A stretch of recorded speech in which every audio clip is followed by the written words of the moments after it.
Um, well, thank you everyone for joining this call. It's a really exciting talk this evening by Matt, and I appreciate Andrew and Matthew Funnell also for organising this talk through the North East Institute of Miners and Mechanical Engineers. I think, Andrew, you were going to say a few words. Yes, yeah. So I've just got a few slides. I'll just go through them. So excellent. Yes. For those who don't know me, I'm Andrew. I'm involved with the North of England Institute of Mining and Mechanical Engineers, although as I'll explain later, we're not just mining, we're not just mechanical engineering. So I got involved with it when I was still doing geology at Durham, and that's also how I know Matt, and I've sort of kept things going. So all of us are nicely involved. So this is our home building in Newcastle. It's right next to the station. It's absolutely fantastic sort of building. It's currently being renovated. Bit of a long story, but what we're doing is we're sort of having younger people like myself and Matt, and sort of hopefully Alice has come along to a few meetings as well. And what we're trying to do is sort of rejuvenate the institute to some degree and make it into what is the Royal Chartered Institute for Science and Technology in the North. So it's a really exciting project, and hopefully you'll be interested in coming along to a few more of our meetings. Bit of history, we're founded in 1852, predominantly to aid the prevention of accidents in mines. Lots of mines in the northeast, and a lot of coal mine owners got together and said, well, we're not happy with the way that our workers are sort of in horrendous conditions, so we're going to try and make things better for them. And there's some big names there. Nicholas Wood was a big mine owner. Robert Stevenson, who was involved in making sort of first steam trains. There's loads of big names associated with the institute, and so we've got a long history. We've also got a Royal Charter, which makes us on the same level as the Geological Society of London, and if you join as a full member, you can also get some really nice, a long string of letters after your name, and both Andrew and myself and the two Matts are all NEIMMEs. Some of our events, this is our sort of lecture theatre in Newcastle. We get big crowds to sort of a lot of our talks that we'll go into in a bit. We also have an annual dinner if you're interested in careers advice. There's loads of people, sort of former miners, electrical engineers, geotechnical engineers, all sorts of men and women from all sorts of professions turn up to it. So it's really interesting, and it'd be great if we could have sort of some of the AHGS along as well. It's also done with jointly with an alumni association from Newcastle University, so you'll even be able to meet a few people in Newcastle as well. We do a few socials, not at the moment, and last year we also had a really great field trip up to the North Pennines to go and look at some ore mineralisation. A few other things we do, just sort of briefly embarrassing Alice as well. We've also got the Young Persons Lecture Competition coming up. Alice did really well, got to the regional final last year and did really well in that as well. And sort of it was judged by sort of the chap in the middle there is Derek, he's an old coal miner, and he's fantastic. So joining the Institute as well, you get to meet lots of interesting people from the local community.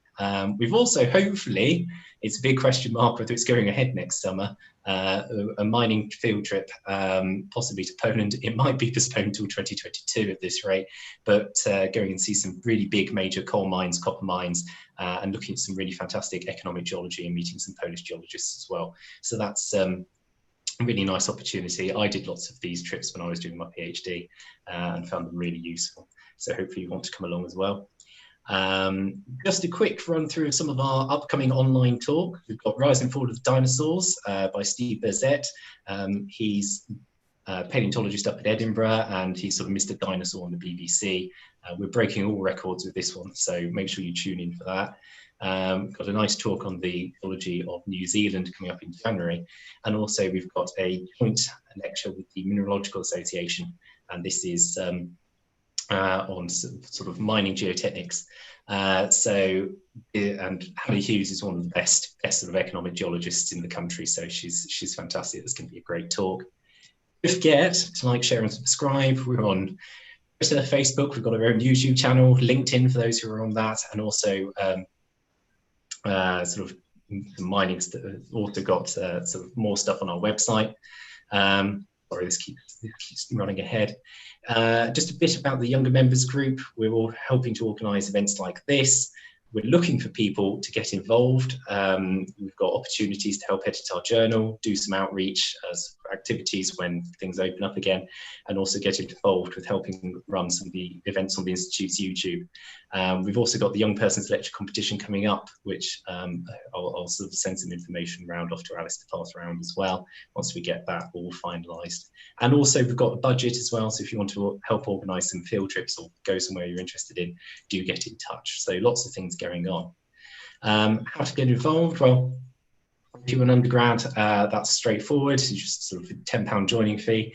If you're 25 or over, it's some old rules which was trying to change. But if you're 25 or over, then it's £45 per year, and anyone under 35 can come along and sort of, anyone can come to the events, but we're predominantly sort of focusing on topics that under 35s are interested in.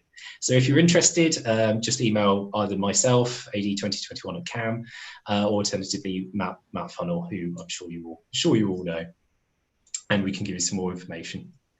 Again, just some of the benefits of membership as well. You get lots of discounts, invitation to the annual dinner. We're trying to sort out some sporting events, and also you can join in with some committees. When I was an undergrad, I was involved in a committee on the Geological Society of London, and it's done wonders for my CV. So definitely by getting involved, it's definitely a good career. So there we are. I've bored you enough, but hopefully some of you are going to be interested in sort of being involved. But I'll hand over now to Matt. So he's come along to a few of our younger members of early career talks before. He's a fellow NEIMME, and he currently works at Dunelm Geotech. So over to you, Matt.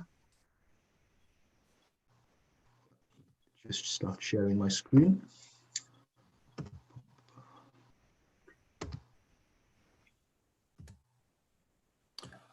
Well, good afternoon, everyone. Thank you for coming along. I am Matt. I'm an engineer at Dunelm Geotechnical. I've worked there for about 3 years now. I work on the consultancy side of our company, and I do everything from desktop-based studies through ground investigations and remediation projects.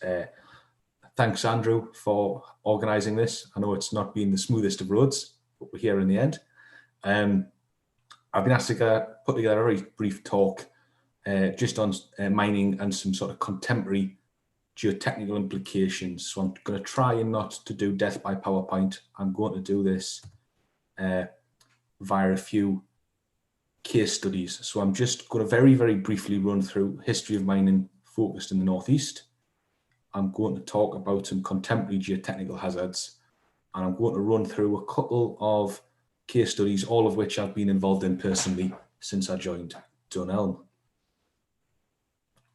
So just to touch on the history of mining, flint axes have been found embedded in coal pre-Roman. So coal has been mined in the Northeast for a very substantial period of time. It really ramped up in the Industrial Revolution, where production peaked in 1913 at 287 million tonnes per annum. However, recently the production has declined, and on the 21st of April 2017, Britain went its first full day without using coal-generated power, as we are now transitioning to green and renewable energy. This is just a little slide showing coal production in the UK, peaking in 1913 and then dropping down.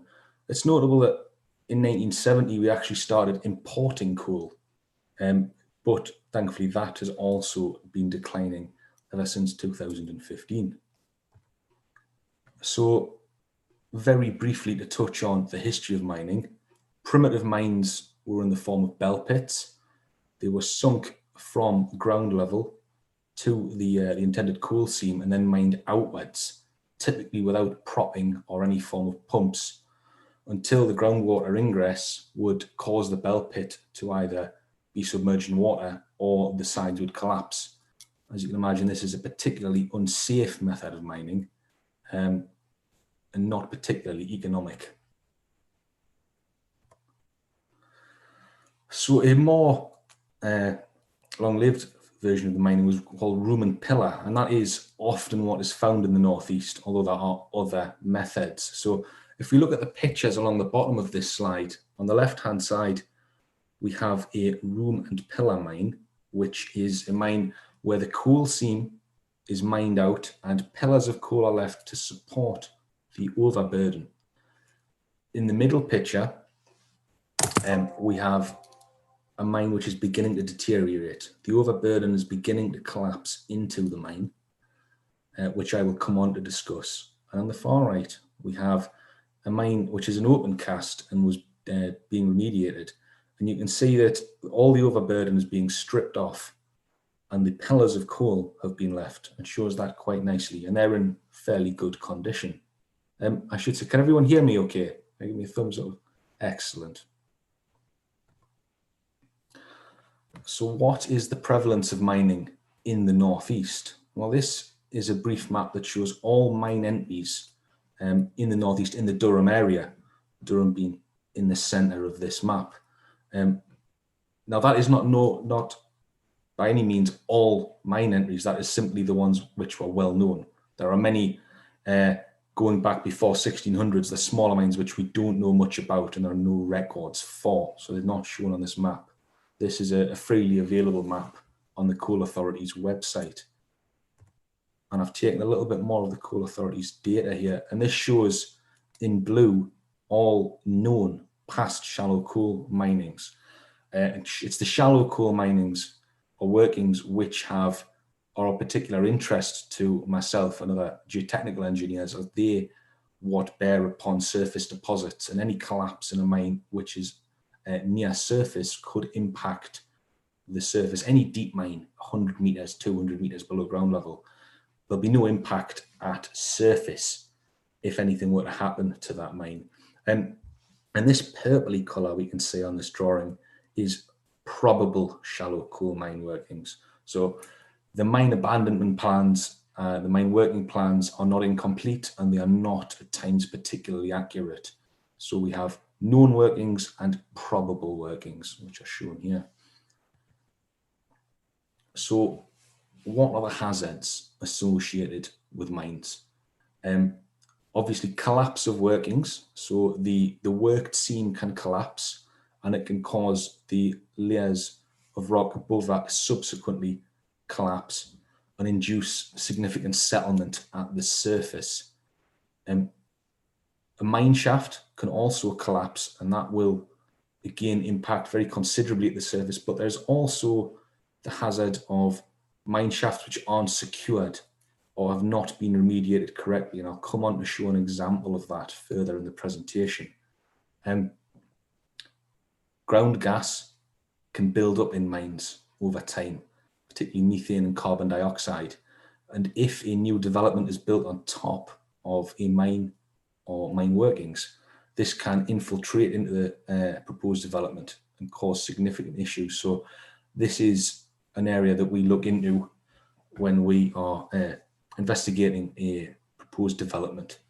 And then finally, rising mine water. I'm not going to talk too much in this lecture about mine water, as it's not something which I've personally been involved in, and I'm trying to keep this lecture based on my personal experience. So I'll very briefly talk on our investigative approach. So if you were to have a plot of land and you would like to build a house or a supermarket or anything really, it has to go through the planning process. And as part of that, we have to do a series of steps. And the first step is what's called a desk-based study, which is where we review all historically available information. We pull it together and we look at what are the potential risks and the potential ground conditions. This is done at the same time as a site reconnaissance. So what we're looking for is evidence of risk at site. So is there cracking within buildings? Can I see a mine shaft? That's not typical. Can I see evidence of subsidence? If a risk has been identified, we then use a phase 2 or an intrusive investigation to try and delineate the limits of that risk. So we could typically do a geophysical investigation. and we can do boreholes and trial pits, which is our more common approach, where we will try and find a worked seam. We will try and find a mine shaft, and I will come on to some examples of that momentarily. So enough of death by PowerPoint. I'll go on to some case studies which I've personally been involved with. So the first one is Broomshields Avenue in Sunderland. I was called out to a site in Sunderland, and the story goes that a young man whose parents were away for the weekend woke up one evening to some very loud bangs and crashings downstairs in his house. He naturally was quite concerned. He called the police. He thought he was being robbed. When the police got there wasn't a robbery, but there was some quite significant holes in his property and the surrounding road. So he was evacuated, and we were called in by the council the following week alongside the insurance company to try and figure out what had happened. So we can see in this picture on the left-hand side of our screen that there is significant structural damage to this property. On the right-hand side, we're slightly closer up, but some of these tension cracks are up to approximately 5 centimeters. And these are near instantaneous by all accounts. These haven't happened over time. This was an instant in time where there was a sudden failure. So we did a desktop study of this site, and we can see on these two images, one is of a historic map and one is of a contemporary map. This blue square in the middle is the plot of land in question. So on the left here, we can see that the plot of land is located directly on the high wall of what turned out to be a limestone quarry. So Broomshields Avenue runs north to south in this map, and it runs almost exactly where the high wall of the quarry was. So as I stood looking north along this street, every property on the east was fine, had no issues, but every single property on the west of this street had some form of crack, some form of subsidence. The plot that we're looking at in question was significantly worse. As we can see, it was probably entirely within the quarry backfill. So here we can see a photo from the front of the house. The driveway was originally a concrete slab, and it has completely concaved, and there was actually a void beneath that, approximately 300 mil in depth. So we did a geophysical investigation, and this was to look for voids which weren't apparent at the surface. So we went to approximately 1 meter in depth. We didn't find any voids that we did not know about, but I've captured a time slice from our survey, and while there's no voiding present, what we can see is the services, that will be the gas, the water and the sewerage pipes from the street. Subsequently to that, we did a rotary investigation in the side of the plot as shown on this map, boreholes R1 and R2. The boreholes indicated there was made ground up to a depth of approximately 17 meters, and this was a quarry backfill. So this was an uncompacted man-made material which had been placed without an engineering control. And the foundations of this property were actually traditional trench fill. So this property was effectively bearing on 15 meters of uncompacted made ground. So it's no surprise that inevitably there was settlement and structural damage. That was the extent of Dunelm's involvement in this project, as at that point it went to the insurance companies who took another approach. But I understand that subsequent to this, the property has had remedial piling work done around the edge, and that a geotextile has been placed across the road to span these gaps along with a compacted backfill. So we've touched on how we can investigate a site, and I'll talk very briefly about how we can remediate a site when things have gone wrong. So when we find a seam has been worked beneath a site at shallow depth, we don't just give up. We can grout that seam fill it with a thick cement, and that will eliminate any risk. Where mine shafts are found, a common, and I say common because there are other approaches here, I'm only talking within my experience and what is most commonly done. Effectively, the cheapest way is to seal off and cap the mine shaft, typically with a very large concrete slab. And any ground gas associated with these workings can be mitigated with the installation of gas membranes. So we'll come on to a development at Throckley. This was a housing development which was above an open cast mine.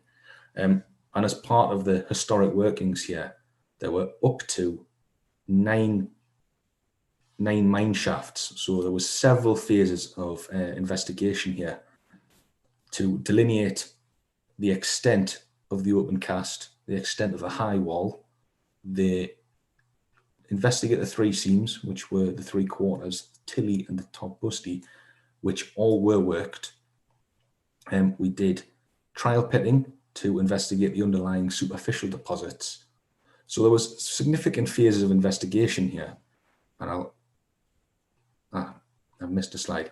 So again, this is what I was just discussing. Just to go back a slide, sorry. If we look at this photo, this was a mine shaft which was found during a trial pit in exercise. We can see that clearly it's not left in a safe manner. What had happened is there's approximately a metre of made ground, which is man-made material placed without engineering control, and then about 300 mil of topsoil on this site. And this had been very effectively sealed with approximately 3 wooden boards. So not a satisfactory situation at all. If you find a shaft like that, and it's not on your land, you call the coal board, they come out and they fix it. When it's a development, this is at the developer's risk, so we had to come up with a solution of how to effectively bridge that shaft and avoid any risk. So here is a rather busy drawing, which is a foundation zoning plan. And what we see is that in blue, and then the pastel colours leading to it is the deepest area of made ground, and that is the area of the open cast. So at its deepest, we recorded 23.5 metres of made ground in this open cast. And we came up with a phased foundation solution for this development. So bridging the entirety of the open cast was a ground improvement technique, as several of the mine shafts weren't identified and it wouldn't have been economic to do so. We decided that remediating the entire area was the most feasible approach. So where the made ground was greater than 7 metres, the upper 2 metres of the site were excavated, reworked, an engineering backfill put in, and a layered geotextiles were put in to effectively create a raft which spanned the entire working zone. Therefore, any differential settlement or total settlement that would occur would be spread out across this raft, and it wouldn't impact any specific shaft that wasn't identified during our ground investigation. Where the open cast was stepped, and some of the steps were less than 7 metres in depth. So where the made ground was less than 7 metres, we were able to recommend a foundation approach called vibrostone columns. This is much cheaper than doing this raft. So a vibrostone column is where effectively a small column that is excavated beneath your housing plot. It is filled with a crushed stone, and it is then vibrated using a large piling rig to increase its density and the density of the surrounding soils, such that the plot can be developed. Excuse me. And in the east of the site, there was shallow bedrock, so we were able to recommend traditional trench-filled foundations for those plots, which is the cheapest preferred approach for most developers. Because effectively beneath all plots of the site there had been some mine workings, or they were adjacent to mine workings, we had to incorporate gas-resistant membranes and ventilated subfloor voids. The subfloor voids would collect any mine gas that would impact the development, and it would be vented through vent blocks in the side of the property, and the gas resistant membrane is to stop that gas infiltrating the property.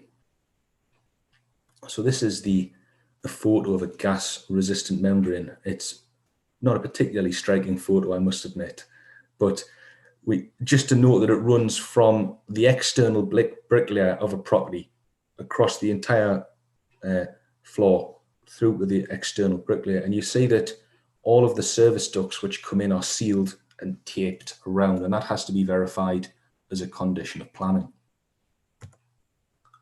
And the final case study we have here is a grouting project in Anfield Plain. So you see on the map there were several residential dwellings, and this was underlain by the High Main.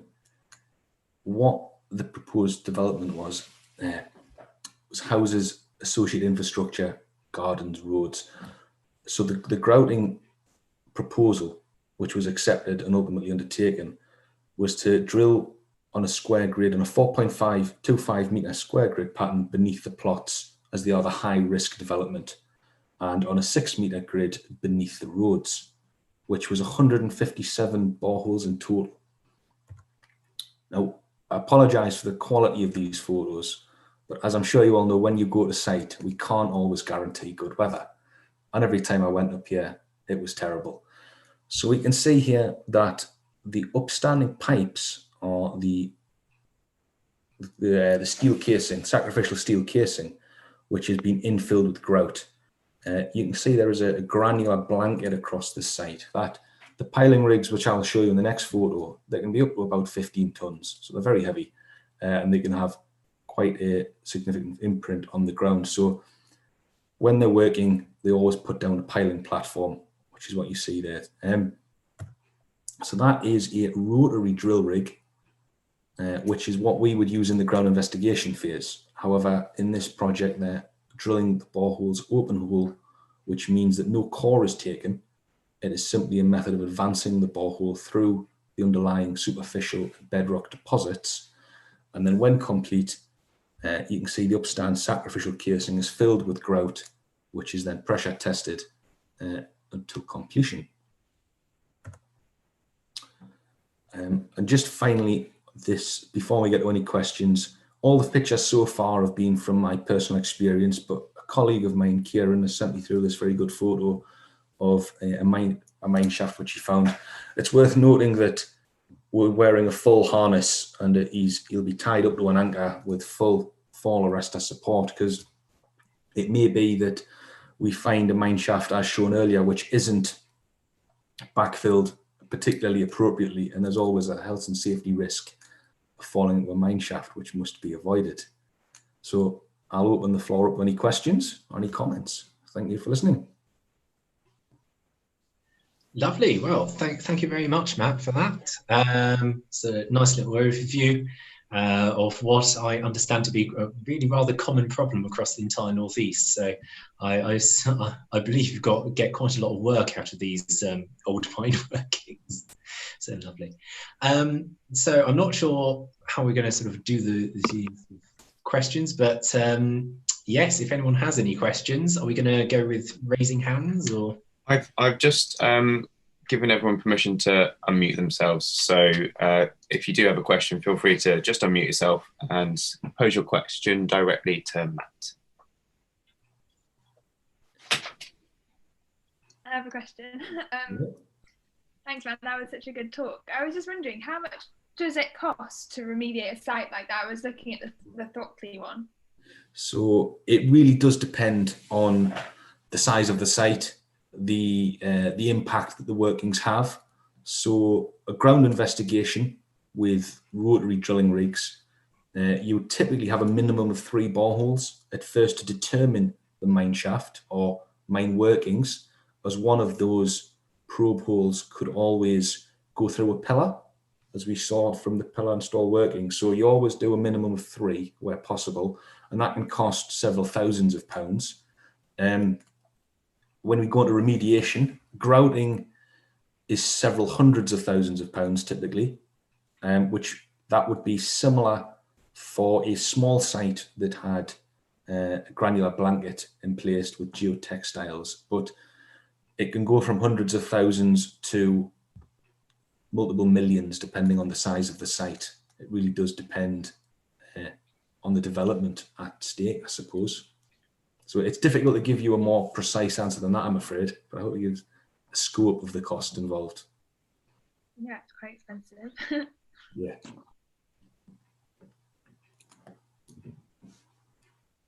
Lovely. Anyone else?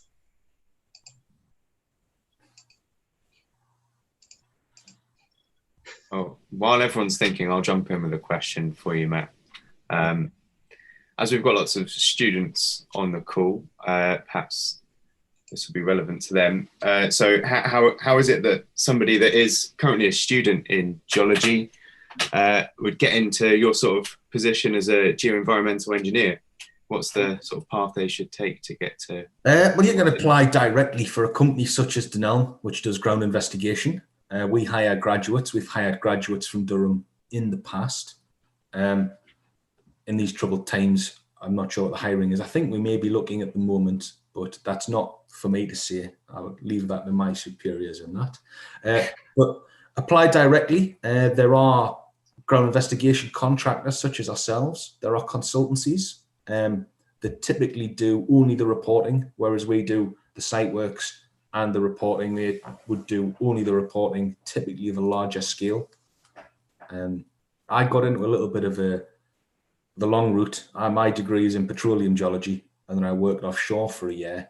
And there was a recession in 2014 where oil went from sort of $140 to $40 a barrel. So I was given the boot, and now I work in this industry. So you can get to it through many fortuitous routes, I suppose. Yeah, there were a lot of people that were hit by that poor turn of events. Thank you. Is Dunelm doing sort of undergraduate student placements at all? I will have to look into that for you. I won't have that answer to hand, I'm afraid. Lovely. Okay, then sort of let me know and I can pass it on. Certainly, was again when I was at Durham, one of the best things I ever did was sort of about 2 weeks on a drill rig somewhere, and it was great fun. So, you must have had nice weather. It was in the middle of Sweden, so it was really quite nice.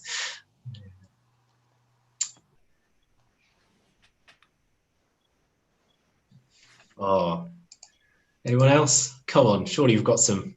Yeah, I have a quick question. Yeah. It's more. Is there anywhere we can look to kind of look into this more, like this topic you've just covered? Yeah, absolutely.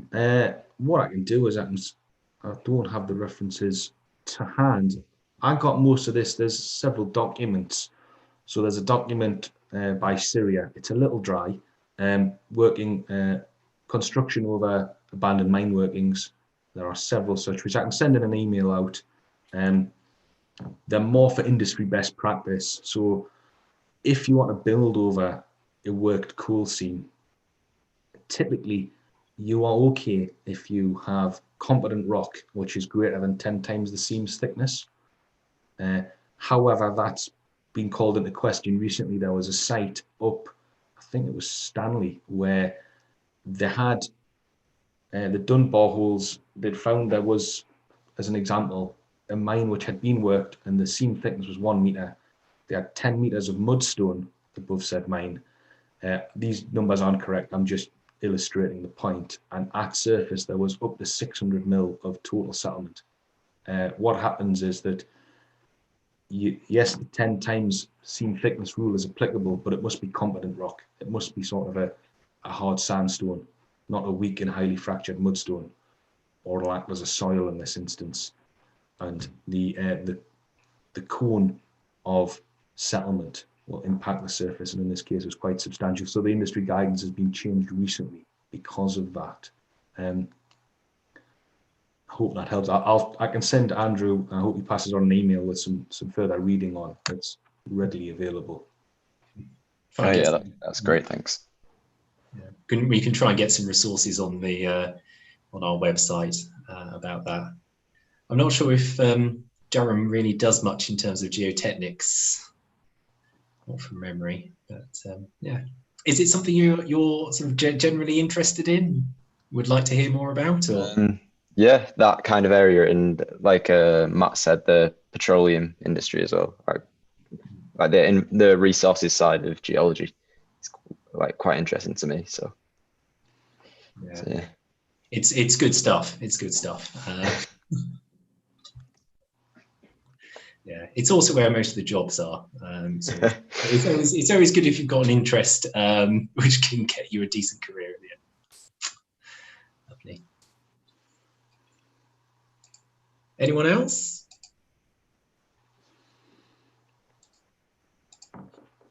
Yeah. What are kind of like the working hours like for a geoenvironmental engineer? Is it kind of like a 9 till 5 every day, or is it like a flexible thing? There's not much flexibility unless you finish a project early on a Friday and you get to go home. It's typically fairly long hours, but my experience is all jobs are like that. I've worked at a consultancy, I've worked offshore, I've done contract/consultancy, and they're all long hours. So I would typically be on site 8 till 6 plus a bit of travel time. Now, I'm quite fortunate. A lot of my sites at the moment, the hours aren't that bad. So I've been, as an example, in York today. So I left my house at 7:15, was on site at 8:30, finished at 3 o'clock, was back here at 4, and I worked from home up until I've given this presentation. So 9 till 5 in an office, maybe. My experience is actually you spend a bit longer there. I don't know what maybe Andrew's experience is on that. Well, it's my drill rig was 12-hour shifts, so we did it was two weeks worth of. It starts 3 we got the nice one. It was 3 in the afternoon, and then we go all the way till 3 in the morning. And you'd find there was a hive of activity when the core came up, and you'd do all the sort of the initial get it out, the work with the drillers, get it out, log it, put it in the computer system, chuck it. We were doing some geophys as well, so chuck it through the geophys thing, and then make sure it's logged and catalogued so it can be taken off to the core shack. So yeah, but I imagine the conditions are a lot better than sort of fly in, fly out on an oil rig. Yeah, the fly in, fly out's it's not as bad as you might expect, but again, it's 12 on, 12 off. And then you've got your hours, often there's an hour on top of that for training or fire drills and exciting things such as that. So the hours, you'll never be a millionaire and you'll work long hours in this line of work, unfortunately. But unless you own your own company, I suppose. Yeah, that's where the money is. Thank you. No, 12 hours, it does seem a lot, but if you're stuck in the middle of nowhere, then sort of it's something to do, and then you'll get the occasional day off. So yeah, I only did it for a couple of weeks, but get a bit used to it. I can imagine it grates after a few years. No comment. No comment. Great. So it looks like we've got some aspiring geotechnical engineers then. I suppose that's all that's left to say. Thank you very much to you all for coming along. Have a good evening and all of that. And many thanks again to Matt Oakley for coming along and sharing some insights. So brilliant. Thank you very much.